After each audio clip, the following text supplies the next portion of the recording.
You don't need alcohol to socialize. You really don't.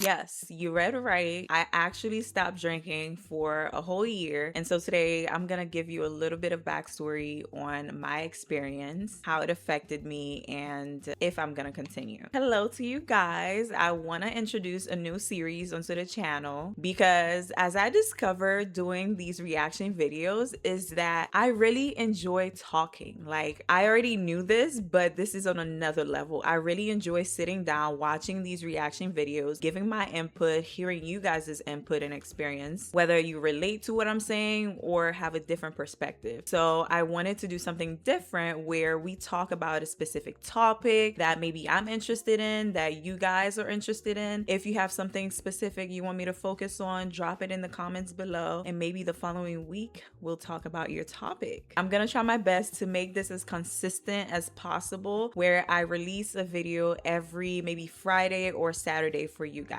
So make sure that you lock in. Let me know anything you want to talk about. We're starting, of course, with my drinking journey, or you could say my non-drinking journey. You may be wondering why exactly I decided to stop drinking for a year. Technically, it hasn't been a year yet. I stopped drinking earlier this year on January 4th, my birthday. That was the last drink I had, and honestly, I feel like it changed my life. I have been thinking about not drinking for a while because of my gut health. For the longest, I felt like my gut health was not always the best, especially around that time of the month. I would experience literally all the symptoms possible. I'm talking the cramps, the nausea, the throbbing feet, the headaches, the chest pains. I would be throwing up, retching my guts out.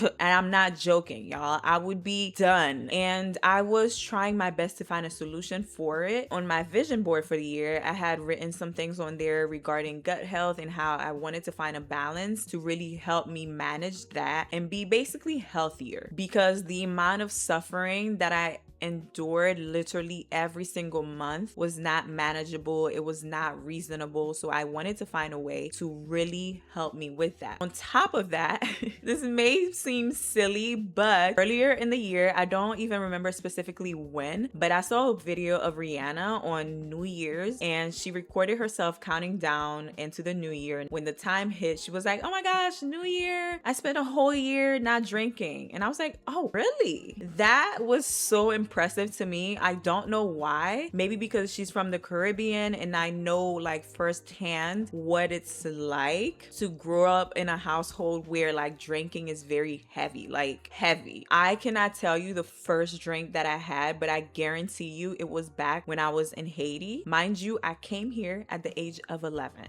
Okay.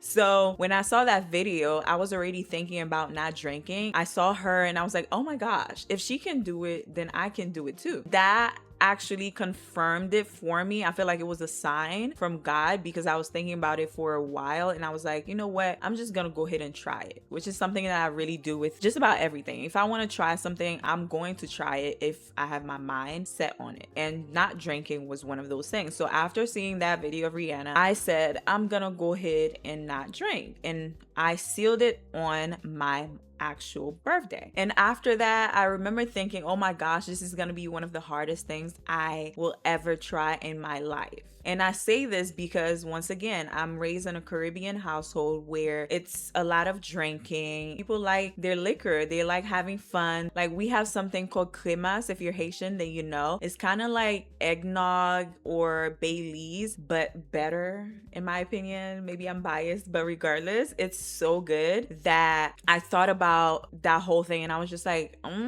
when my grandma makes this later in the year, I don't know if I'm gonna be able to resist. But I stopped myself and thought about it deep down, about the reasons as to why I drink in the first place. And I feel like doing that really helped me focus on how simple it could be to just stop drinking. So the first reason I came up with was that people drank because of stress. You were stressed about the work day, you got back home and you're like, oh, I need a drink. Or you go to a bar because the day was stressful. Whatever whatever it is. Life sometimes is whooping our asses, so we feel like we need something to help with that. Now, having thought of that, I was like, well, at the end of the day, is drinking really helping with the stress that I'm experiencing? And the short answer to that was no. I realized that drinking was just putting an illusion in my mind, making me think that I was actually dealing with the issue that I was facing. But in reality, the stress was still there after drinking. That is something that I want a lot of people to think about when they partake in all of these different vices, right? Yes, you may drink or whatever, or smoke or whatever your vice is. At the end of the day, the issue is still gonna be there. In that time frame where you're drunk or you're high or whatever it is, the issue doesn't disappear. It's just covered up. And ultimately, you're not really dealing with the issue at all. So after you're done drinking, you're no longer high or whatever, then the issue is still there. Then you need more alcohol or more of whatever else that you partake in to help alleviate those emotions that you feel about the specific stressor. That's when I feel like a lot of people tend to lean on those things and rely on them to help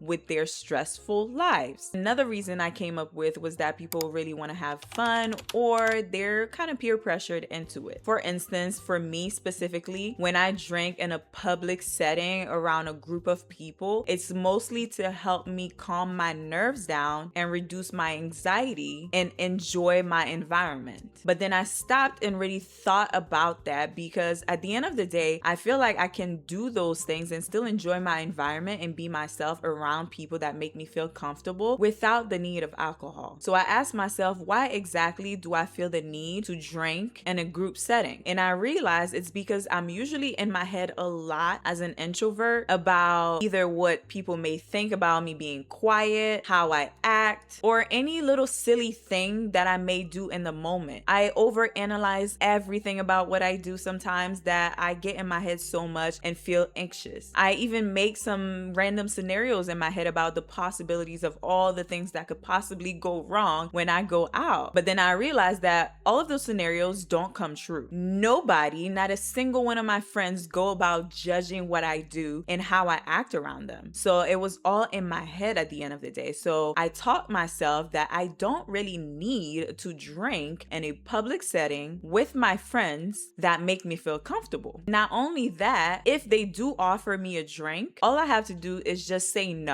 and tell them that I'm not drinking for the year, and they will be 100% fine with it. And they were. I've been to several different events with my friends throughout the year, and each and every single time they accommodated to my needs, which was so admirable, because at the end of the day, I was in my head about people possibly jumping to conclusions about why I'm not drinking and possibly have something to say, but regardless, they didn't. That was just me being in my head and coming up with nonsense scenarios. So after I realized these two massive things that really affected whether I drank or not and making my peace with them, I ultimately said, you know what, this might actually be a breeze. Then I told my family, I told my boyfriend, I told my friends that I'm gonna be sober for the year, and this was 100% fine with everybody. Not a single person tried to influence me in a negative way whatsoever, which was commendable on their part. Honestly, I really did appreciate their support. After that, the first 30 days, I want to say, were kind of hard because it was something that I was really adjusting to. Not that I was a heavy drinker or anything like that, but I did enjoy my wine, my cocktails when I went out. So it was something new to me to not order a cocktail when I was at dinner, or even partake in a glass of wine at home after a long day or a week of work. But overall, I did notice a massive change from my physical health, especially when it comes to my cycle. Like I mentioned in the beginning of the video, I am one of those people that experience all the symptoms, and I cannot tell you how liquor ties into any of that. I just know that since I stopped drinking, my cramps and all of those symptoms have reduced tremendously. This may be tied into the fact that I also started making more juices for my gut health, eating healthier, changing my diet overall. But regardless, I did notice a change where I had more energy, better focus, and less anxiety when I was out and about with my friends, whether it was at a dinner, at a club, or whatever it is that we were doing. I was just able to enjoy myself with my friends, with my boyfriend, with my family, without having to rely on something else. Not only that, girl, oh my gosh, when I tell you, you don't realize how much money you can save when you don't spend on liquor. Even a small little cocktail at a brunch, it can add up. Nowadays, each and every single tiny little drink is at least $14. And if you have two, that's $28. And that's like the price of an appetizer now. And it's just crazy because those drinks barely even have anything in them. They're mostly ice with a little bit of liquor and some juice maybe. So when I thought about it, I was like, this is not even worth it at the end of the day. I can make this at home if I really wanted to and get more bang for my buck. So I definitely saved money from not spending on liquor. I also want to say that this really tied in well with my fitness journey because this year I said I was gonna lock in with the gym. I feel like if I was drinking and partaking in all of these things, then they would 100% affect how I show up to my workouts because we do need that time to recover after drinking. Overall, all of that really helped me focus on my lifestyle and how I was changing for the better for my future self. Now, does this mean that I didn't experience any challenges when I was not drinking? The answer is no. I 100% noticed the challenges, with one of them being the fact that we are all surrounded by liquor so much. It's not even funny. There are so many social events that just have liquor for absolutely no reason. Like, we're at a kid's birthday party. What do you need liquor for? And honestly, you don't really notice how unusual it is until you're not drinking or not partaking in whatever that activity is. Not only that, I had a little bit of FOMO because, you know, whenever you go out with the girls, everybody want to try a new drink. And I was one of those people that always wanted to try a new drink at a new place. So I was always missing my new drink experience. And I also miss my wine. When I tell you I am a wine lover, I definitely miss that. And even the smell, like it just,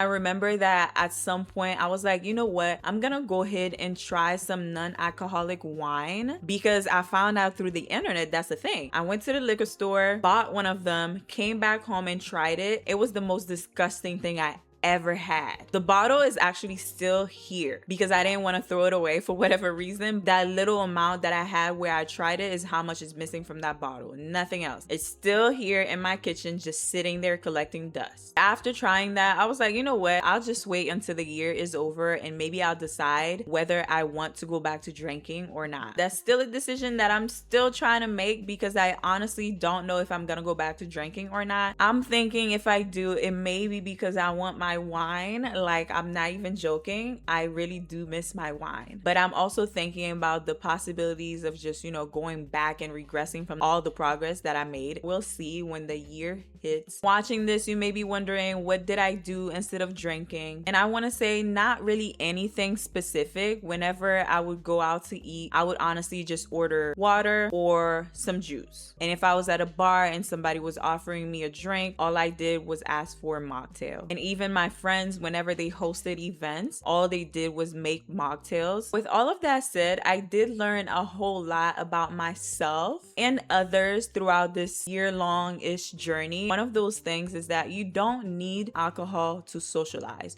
You really don't. You may be in your head thinking about all the possible scenarios in your head like I usually did, but the reality is those are just scenarios. They're not the truth. I didn't need any alcohol to enjoy my year. I didn't need any alcohol to enjoy being around my friends. If anything, I was more present, more fun, and more enjoyable at the end of the day because I was able to just present myself as I am. Also learned that alcohol really affects your energy to another level. I'm talking if you're heavy drinking or even if you're drinking in general, your energy goes down and then the next day you really have to recover. And with that, I was more intentional with my time and my energy because I was able to focus specifically on my fitness journey, my gut health, and even enjoying my own personal company without doing anything to entertain me. I also built a lot of self-trust within this year because I learned that I can simply say no, and that is a complete sentence. Regardless of whether the person that I'm saying no to understands it or not, no is a complete sentence. So overall, am I anti-alcohol? The answer is no. I just wish that a lot of of people would try their best to not rely on it as much as they do, because it really does hinder you, not only physically, but mentally, emotionally, and even down the line when you get older, you will see those signs. But I'm not here to judge anybody at the end of the day. I just wanted to try something new for myself and my goals for the year, and I feel like it really helped me. So if you're watching this and maybe you're struggling with alcohol or any substance in general, I hope this gave you a little bit of insight and encouragement for you to at least try and show up for yourself right now and your future self. You can start small and set some goals for yourself to try to be alcohol free or whatever free for 30 days and build onto that. Your body will tell you exactly what it needs, and all you got to do is listen to it. And trust me, you might be surprised by the changes you experience in your life. So take breaks, set some goals, and ask yourself the hard questions, because I feel like those are how you really move forward with your goals. If you enjoy videos like this, make sure to like, subscribe, and of course, let me know any topics that you want to chat about. I'm still working around the name of this series, so if you have any suggestions, please let me know in the comments below as well. Hopefully, I'll see you next week for the next topic. Bye.